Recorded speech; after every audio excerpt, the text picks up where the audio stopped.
ನಮಸ್ಕಾರ ಧನುರಾಶಿಯವರೇ, ನಿಮ್ಮ ಜೀವನದಲ್ಲಿ ನಡೆಯುತ್ತಿರುವ ನಿಗೂಢ ಘಟನೆಗಳು, ನೀವು ಅನುಭವಿಸುತ್ತಿರುವ ಒಂಟಿತನ ಮತ್ತು ನಿಮ್ಮ ಬೆನ್ನಿಗೆ ಬಿದ್ದಿರುವ ಚೂರಿಗಳ ಹಿಂದಿನ ಅಸಲಿ ಕಾರಣವನ್ನು ಇಂದು ನಾನು ನಿಮ್ಮ ಮುಂದೆ ಬಿಚ್ಚಿಡಲಿದ್ದೇನೆ. ನೀವು ದೇವಗುರು ಬೃಹಸ್ಪತಿಯ ಆಧಿಪತ್ಯ ಹೊಂದಿದ ಅಗ್ನಿ ತತ್ವದ ಅತ್ಯಂತ ಪ್ರಬಲ ಹಾಗೂ ಜ್ಞಾನಜೀವಿಗಳು. ನಿಮ್ಮ ರಾಶಿಯ ಸಂಕೇತವೇ ಬಿಲ್ಲು ಬಾಣ ಹಿಡಿದು ಗುರಿಯತ್ತ ದೃಷ್ಟಿ ನೆಟ್ಟಿರುವ ಅಶ್ವಮಾನವ. ಗುರಿ ಮುಟ್ಟುವ ಛಲ ನಿಮ್ಮ ರಕ್ತದಲ್ಲೇ ಇದೆ. ಆದರೆ ಬಾಣವನ್ನು ಗುರಿಯತ್ತ ಬಿಡುವ ಮುನ್ನ ಆ ಬಿಲ್ಲನ್ನು ಹಿಂದಕ್ಕೆ ಎಳೆಯಲೇಬೇಕಾಗುತ್ತದೆ ಅಲ್ಲವೇ? ನಿಮ್ಮ ಜೀವನದಲ್ಲಿ ಈಗ ಆಗುತ್ತಿರುವುದು ಅದೇ. ಆ ಭಗವಂತ ನಿಮ್ಮ ಜೀವನದ ಬಿಲ್ಲನ್ನು ಸ್ವಲ್ಪ ಹಿಂದಕ್ಕೆ ಎಳೆದಿದ್ದಾನೆ. ಹಾಗಾಗಿ ನೀವು ಹಿಂದೆ ಬಿದ್ದಿದ್ದೀರಿ, ಕಷ್ಟಪಡುತ್ತಿದ್ದೀರಿ ಎನ್ನುವ ಭ್ರಮೆಯಲ್ಲಿ ನೀವಿದ್ದೀರಿ.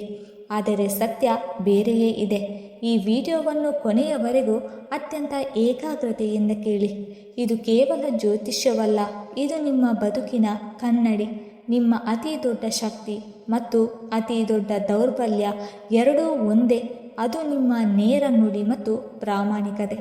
ಮನಸ್ಸಿನಲ್ಲಿ ಒಂದಿಟ್ಟುಕೊಂಡು ಬಾಯಲ್ಲಿ ಇನ್ನೊಂದು ಮಾತನಾಡುವ ಕಪಟ ಬುದ್ಧಿ ನಿಮಗೆ ಜನ್ಮತಃ ಬಂದಿಲ್ಲ. ಯಾರು ತಪ್ಪು ಮಾಡಿದರೂ, ಅದು ಎಷ್ಟೇ ದೊಡ್ಡ ವ್ಯಕ್ತಿಯಾದರೂ, ಅವರ ಮುಖಕ್ಕೆ ಹೊಡೆದಂತೆ ಸತ್ಯವನ್ನು ಹೇಳುವ ನಿಮ್ಮ ದಿಟ್ಟತನವೇ ಇಂದು ನಿಮಗೆ ನೂರಾರು ಶತ್ರುಗಳನ್ನು ಸೃಷ್ಟಿಸಿದೆ. ನಾನು ಒಳ್ಳೆಯದೇ ಹೇಳಿದೆ, ಆದರೂ ಜನರು ನನ್ನನ್ನು ಯಾಕೆ ದ್ವೇಷಿಸುತ್ತಾರೆ ಎಂದು ನೀವು ಹಲವು ಬಾರಿ ಒಂಟಿಯಾಗಿ ಯೋಚಿಸಿದ್ದೀರಿ.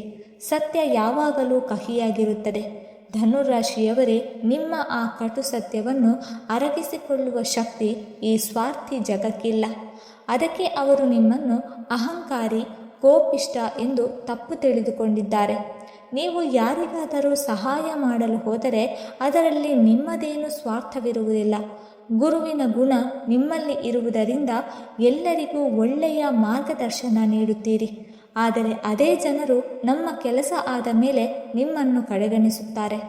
ನಿಮ್ಮ ಶ್ರಮ, ನಿಮ್ಮ ಹಣ, ನಿಮ್ಮ ಸಮಯ ಎಲ್ಲವನ್ನು ಅವರಿಗಾಗಿ ಮುಡಿಪಾಗಿಡುತ್ತೀರಿ.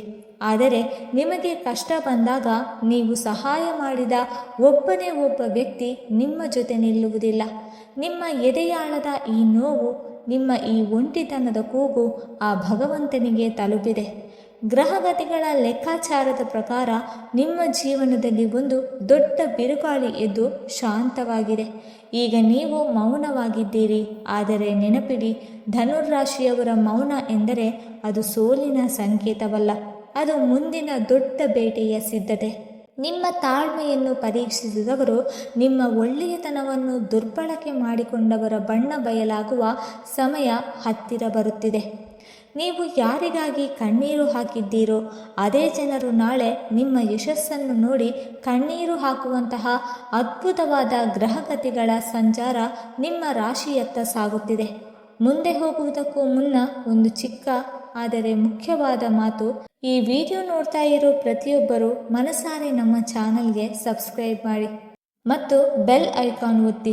2026ರಲ್ಲಿ ನಿಮ್ಮ ಕಷ್ಟಗಳೆಲ್ಲ ತೀರಿ ಹೋಗಲಿ ಅಂತ ನಾನು ಹಾರೈಸುತ್ತೇನೆ. ಈಗ ಅತ್ಯಂತ ಮುಖ್ಯವಾದ ನಿಮ್ಮ ಬದುಕಿನ ದಿಕ್ಕನ್ನೇ ಬದಲಾಯಿಸುವ ಆ ರಹಸ್ಯದತ್ತ ಬರೋಣ. ಮುಂದಿನ ದಿನಗಳಲ್ಲಿ ಆಕಾಶಮಂಡಲದಲ್ಲಿ ನಡೆಯುವ ದೇವಗುರು ಬೃಹಸ್ಪತಿ ಮತ್ತು ಕರ್ಮಫಲದಾತ ಶನಿಯ ಸಂಚಾರ ನಿಮ್ಮ ಜೀವನದಲ್ಲಿ ಒಂದು ಅತಿ ದೊಡ್ಡ ಕ್ರಾಂತಿಯನ್ನು ಮಾಡಲಿದೆ. ನಿಮ್ಮ ಆರ್ಥಿಕ ಸ್ಥಿತಿಯಲ್ಲಿ ಮಹಾ ಬದಲಾವಣೆ. ಇಷ್ಟು ದಿನ ನೀವು ಪಟ್ಟ ಕಷ್ಟಕ್ಕೆ, ನೀವು ಮಾಡಿದ ಪ್ರಾಮಾಣಿಕ ದುಡಿಮೆಗೆ ತಕ್ಕ ಪ್ರತಿಫಲ ಸಿಗ್ತಾ ಇರಲಿಲ್ಲ. ಹಣ ಬಂದಷ್ಟೇ ವೇಗವಾಗಿ ನೀರಿನಂತೆ ಖರ್ಚಾಗುತ್ತಿತ್ತು. ಎಷ್ಟೋ ಕಡೆ ನೀವು ಕೊಟ್ಟ ಹಣ ವಾಪಸ್ ಬಂದಿಲ್ಲ, ಅಥವಾ ಬರಬೇಕಾದ ಹಣ ಅನಗತ್ಯವಾಗಿ ವಿಳಂಬವಾಗುತ್ತಿದೆ. ಆದರೆ ಈಗ ಕಾಲಚಕ್ರ ತಿರುಗಿದೆ. ನಿಮ್ಮ ಆರ್ಥಿಕ ಸಮಸ್ಯೆಗಳಿಗೆ ಒಂದು ಶಾಶ್ವತವಾದ ಪರಿಹಾರ ಸಿಗುವ ಸಮಯ ಬಂದಿದೆ. ನೀವು ಅಂದುಕೊಂಡ ಯೋಜನೆಗಳು, ಬಹುದಿನಗಳಿಂದ ಸ್ಥಗಿತಗೊಂಡಿದ್ದ ಕೆಲಸಗಳು ಇದ್ದಕ್ಕಿದ್ದಂತೆ ವೇಗವನ್ನು ಪಡೆದುಕೊಳ್ಳುತ್ತದೆ. ನಿರೀಕ್ಷಿಸದ ಮೂಲಗಳಿಂದ ಹಣಕಾಸಿನ ಹರಿವು ನಿಮ್ಮತ್ತ ಬರಲಿದೆ. ವ್ಯಾಪಾರಸ್ಥರಿಗೆ ಅನಿರೀಕ್ಷಿತ ಲಾಭ, ಉದ್ಯೋಗಿಗಳಿಗೆ ಅವರ ಶ್ರಮಕ್ಕೆ ತಕ್ಕ ಪ್ರಮೋಷನ್ ಅಥವಾ ಹೊಸ ಅವಕಾಶಗಳು ನಿಮ್ಮ ಬಾಗಿಲು ತಟ್ಟಲಿದೆ. ಯಾರು ನಿಮ್ಮನ್ನು ಇವನಿಂದ ಅಥವಾ ಇವಳಿಂದ ಏನು ಸಾಧಿಸಲು ಸಾಧ್ಯವಿಲ್ಲ ಎಂದು ಹೀಯಾಳಿಸಿದ್ದರೋ ಅವರೆಲ್ಲರ ಬಾಯಿ ಮುಚ್ಚಿಸುವಂತಹ ಯಶಸ್ಸು ನಿಮ್ಮದಾಗಲಿದೆ. ಶತ್ರುಗಳ ಸರ್ವನಾಶ ಮತ್ತು ಕರ್ಮದ ಲೆಕ್ಕಾಚಾರ. ಧನುರಾಶಿಯವರೇ, ನೀವು ಯಾರಿಗೂ ಕೇಡು ಬಯಸುವವರಲ್ಲ. ಆದರೆ ನಿಮ್ಮ ಬೆನ್ನಿಗೆ ಚೂರಿ ಹಾಕಿದವರನ್ನು ಭಗವಂತ ಸುಮ್ಮನೆ ಬಿಡುವುದಿಲ್ಲ. ನಿಮಗೆ ದ್ರೋಹ ಮಾಡಿದವರು, ನಿಮ್ಮ ಮುಗ್ಧತೆಯನ್ನು ಲಾಭ ಮಾಡಿಕೊಂಡವರು ಈಗ ಕರ್ಮದ ಬಲೆಗೆ ಬೀಳಲಿದ್ದಾರೆ. ನಿಮ್ಮ ಕಣ್ಣ ಮುಂದೆಯೇ ಅವರ ಪತನ ಶುರುವಾಗಲಿದೆ. ನೀವು ಅವರಿಗೆ ಏನೂ ಕೆಟ್ಟದ್ದು ಮಾಡಬೇಕಾಗಿಲ್ಲ. ಕೇವಲ ನಿಮ್ಮ ಮೌನದಿಂದ ಎಲ್ಲವನ್ನೂ ಗಮನಿಸಿ.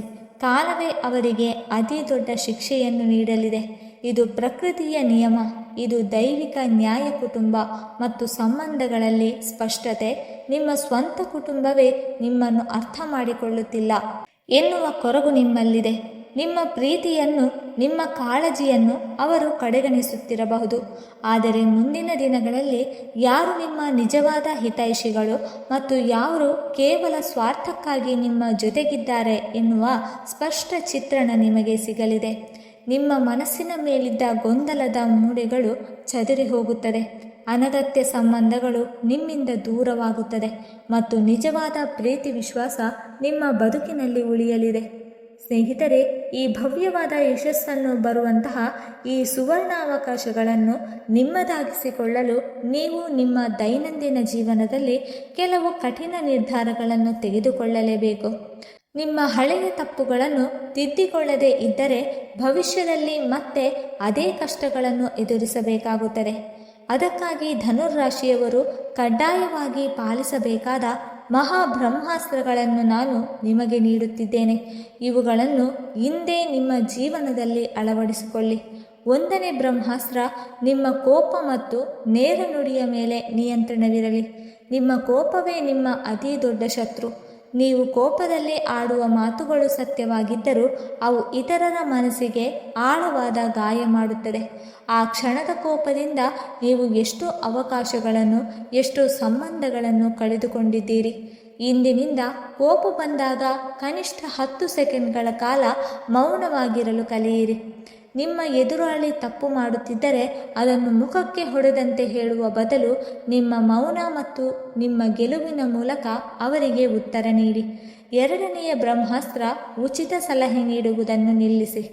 ಧನುರಾಶಿಯವರಲ್ಲಿ ಗುರುವಿನ ಗುಣವಿರುವುದರಿಂದ ಯಾರಾದರೂ ಸಣ್ಣ ಕಷ್ಟ ಎಂದು ಕೂಡಲೇ ಓಡಿ ಹೋಗಿ ಸಹಾಯ ಮಾಡುತ್ತೀರಿ. ಅವರಿಗೆ ಬುದ್ಧಿವಾದ ಹೇಳುತ್ತೀರಿ. ಆದರೆ ಇಂದಿನ ಜಗತ್ತು ನಿಮ್ಮ ಸಲಹೆಯನ್ನು ಉಚಿತವಾಗಿ ಸ್ವೀಕರಿಸಿ ನಿಮ್ಮನ್ನೇ ಮೂರ್ಖರನ್ನಾಗಿ ಮಾಡುತ್ತದೆ.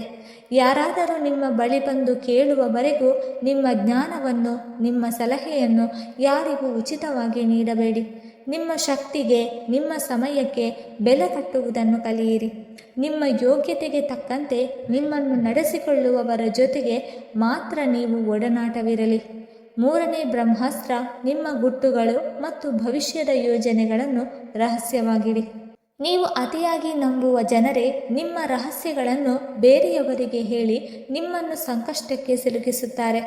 ನಿಮ್ಮ ಮುಂದಿನ ಹೆಜ್ಜೆ ಏನಾಗಲಿದೆ, ನಿಮ್ಮ ಆರ್ಥಿಕ ಸ್ಥಿತಿ ಹೇಗಿದೆ, ನಿಮ್ಮ ಮುಂದಿನ ಯೋಜನೆಗಳೇನು ಎಂಬುದನ್ನು ನಿಮ್ಮ ನೆರಳಿಗೂ ತಿಳಿಯದಂತೆ ನೋಡಿಕೊಳ್ಳಿ. ಎಲ್ಲರೊಂದಿಗೂ ನಗುನಗುತ್ತಾ ಮಾತನಾಡಿ, ಆದರೆ ನಿಮ್ಮ ಅಂತರಂಗದ ಗುಟ್ಟನ್ನು ಯಾರಿಗೂ ಬಿಟ್ಟುಕೊಡಬೇಡಿ. ನಿಮ್ಮ ಕೆಲಸಗಳು ಪೂರ್ಣಗೊಂಡು ಯಶಸ್ಸು ಜಗತ್ತಿಗೆ ಕಾರಣವರೆಗೂ ನಿಮ್ಮ ಯೋಜನೆಗಳು ನಿಗೂಢವಾಗಿರಲಿ. ಧನುರಾಶಿಯವರೇ, ನೀವು ಹುಟ್ಟಿರುವುದೇ ಗೆಲ್ಲುವುದಕ್ಕಾಗಿ.